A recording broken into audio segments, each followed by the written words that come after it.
Assalamualaikum warahmatullahi wabarakatuh. Halo, saya Syifa Sauma, NIM 20046028. Saya adalah mahasiswi pertukaran dari Universitas Negeri Padang. Jadi di video kali ini saya buat untuk memenuhi tugas mata kuliah Sejarah Indonesia Masa Kolonial dengan dosen pengampu yaitu Ibu Rosmaida Sinaga M. Hum, dosen dari Universitas Negeri Medan. Nah, di video kali ini saya akan membahas mengenai strategi VOC dalam menguasai rempah-rempah di Indonesia. Ada 3 subbab materi. Yang pertama adalah latar belakang berdirinya VOC. Yang kedua, strategi VOC untuk menguasai rempah-rempah di Indonesia. Yang ketiga, strategi VOC untuk menguasai perdagangan dan politik di Indonesia. Baik, kita langsung saja masuk ke videonya. Pertama kita masuk ke latar belakang pembentukan VOC.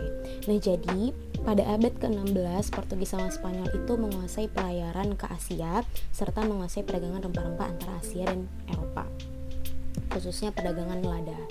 Nah, dalam perkembangan selanjutnya di Eropa, Raja Portugal itu punya kekuasaan tunggal atas pengangkutan dan pembelian hasil bumi dari Asia.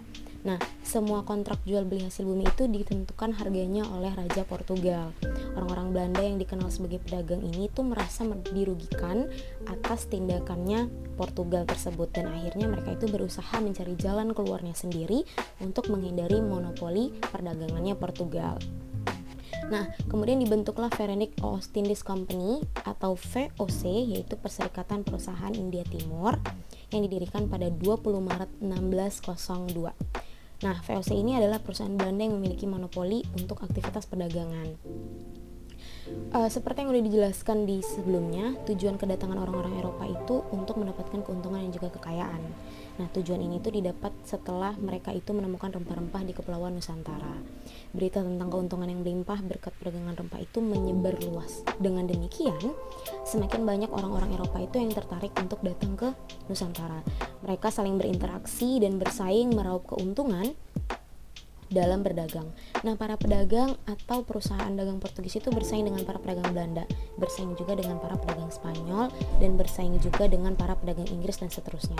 Bahkan tidak hanya antar bangsa, antar kelompok atau kongsi dagang dalam satu bangsa pun mereka itu saling bersaing. Nah, oleh karena itu, untuk memperkuat posisinya di dunia timur masing-masing, kongsi dagang dari suatu negara membentuk persekutuan dasar bersama.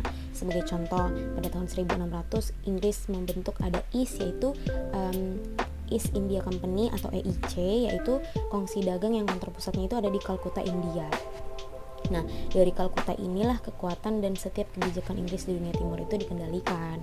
Begitu. Kemudian kita lanjut ke bagaimana sih kewenangan dan hak-hak yang dilakukan oleh VOC. Yang pertama, VOC ini boleh melakukan monopoli di wilayah antara Tanjung Harapan sampai dengan Selat Magelangs, yaitu Nusantara.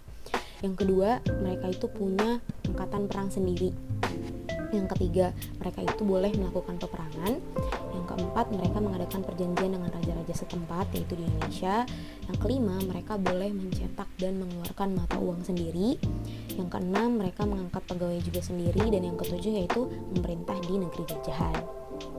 Nah, itu adalah latar belakang dari VOC. Yang kedua, kita masuk yang kedua, yaitu strategi VOC menguasai rempah-rempah. Nah, pada tahun 1614, Peter Both digantikan oleh Gubernur Jenderal Gerard Reyns, yaitu tahun 1614 sampai 1615. Nah, baru berjalan 1 tahun, ia digantikan Gubernur Jenderal yang baru, yakni Lawrence Ryle, yaitu tahun 1615 sampai 1619. Nah, pada masa jabatan Reyns inilah ia berhasil membangun gedung Mauritius yang berlokasi di tepi Sungai Ciliwung. Orang-orang Belanda yang tergabung dalam VOC itu memang cerdik. Jadi pada awalnya mereka itu bersikap baik sama rakyat. Hubungan dagang itu juga berjalan dengan baik. Jadi antara Belanda dan juga Indonesia itu berkesinambungan kegiatan perdagangannya. Nah, bahkan sewaktu orang Belanda di bawah pimpinan Gubernur Peter Both diizinkan oleh Pangeran Wijaya Kama untuk membangun tempat tinggal dan loji di Jayakarta. Nah, sikap baik rakyat dan para penguasa setempat ini dimanfaatkan oleh VOC untuk semakin memperkuat kedudukannya di Nusantara. Tapi lama-kelamaan orang Belanda ini semakin menunjukkan sikap aslinya. Ia semakin mereka semakin menunjukkan apa sih tujuan awalnya mereka gitu. Akhirnya mereka mulai menampakkan sikap congkak dan sombongnya gitu. Nah, ada beberapa cara yang dilakukan VOC untuk meningkatkan eksploitasi kekayaan alam. Yang pertama, mereka itu merebut pasaran produksi pertanian. Jadi biasanya itu memaksakan monopoli seperti monopoli rempah-rempah yang ada di Maluku. Yang kedua, mereka itu tidak ikut aktif dalam produksi pangan. Jadi kayak mereka memproduksi hasil pertanian itu dibiarkan berada di tangan kaum pribumi. Jadi pribumi yang kerja, pribumi yang memanen, pribumi yang bertani gitu. Nanti hasilnya baru mereka yang ambil begitu. Terus itu juga VOC selalu mengincar dan berusaha keras untuk menduduki tempat-tempat yang punya posisi strategis. Cara-cara yang dilakukannya itu adalah di samping kekerasan juga dilakukan peperangan, dan mereka juga melakukan politik adu domba seperti yang kita ketahui ya. Kemudian VOC ini melakukan campur tangan atau intervensi dengan kerajaan-kerajaan di Nusantara, terutama menyangkut usaha pengumpulan hasil bumi dan pelaksanaan monopoli. Bahkan mereka juga ikut serta dalam pergantian penguasa lokal gitu. Misalnya ada pergantian raja gitu, mereka selalu ikut campur di dalamnya. Kemudian juga lembaga-lembaga pemerintahan tradisional atau kerajaan itu masih sempat dipertahankan dengan harapan bisa dipengaruhi atau diperalat. Gitu. Jadi kayak tetap ada kerajaan dengan tujuan itu tuh biar tetap bisa diperalat gitu, bisa ada politik adu domba di dalamnya begitu. Kita lanjut yang ketiga, yaitu strategi VOC menguasai perdagangan dan politik di Indonesia. Nah, ada kebijakan VOC dalam bidang politik. Yang pertama, mengangkat gubernur jenderal. Nah, pengangkatan gubernur jenderal itu memudahkan tujuan VOC di Indonesia. Jadi bisa dibilang gubernur jenderalnya VOC ini merupakan perpanjangan tangan atau perwakilan kerajaan Belanda di Indonesia. Yang kedua, ada mencampuri urusan para bangsawan. Untuk menanamkan pengaruhnya, VOC itu selalu mencampuri urusan para bangsawan. Udah biasa nih kalau misalnya VOC ikut-ikutan permasalahan bangsawan. Kayak mereka itu aktif dalam menanamkan pengaruh dan janji dukungan, aktif dalam membuat perjanjian dengan para raja, bahkan mereka itu juga aktif dalam keluar masuk istana dan politik divide et impera. Nah, kita masuk yang ketiga, ada politik divide et impera atau politik untuk mengendalikan tanah jajahan. Jadi secara bahasa berarti pisah dan taklukkan, tapi kita mengenalnya dengan politik adu domba. Nah, satu pihak yang bertikai didukung oleh VOC untuk melawan bangsawan yang lain, sehingga pada prakteknya pribumi itu melawan pribumi gitu. Jadi kayak misalnya ada dua, kayak Ternate sama Tidore. Nah, mereka pegang salah satunya, kemudian diadu domba, sehingga sebenarnya Ternate dan Tidore inilah jadinya yang bersaing. Jadi kayak pribumi sama pribumi itu bersaing gitu.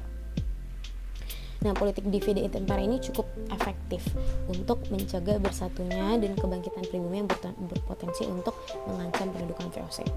Nah, yang keempat ada memberlakukan hak oktroy. Nah, hak oktroy ini adalah hak istimewa yang diberikan Belanda kepada VOC. Nah, hak ini tuh sangat menentukan VOC di banyak bidang, di bidang ekonomi dan finansial. VOC itu diizinkan untuk melakukan monopoli rempah, kemudian diizinkan untuk membuat dan mengedarkan uang sendiri. Kemudian di bidang militer, VOC itu juga boleh mendirikan benteng dan punya tentaranya sendiri gitu. Nah, kita lanjut, ada pemindahan markas besar ke Batavia.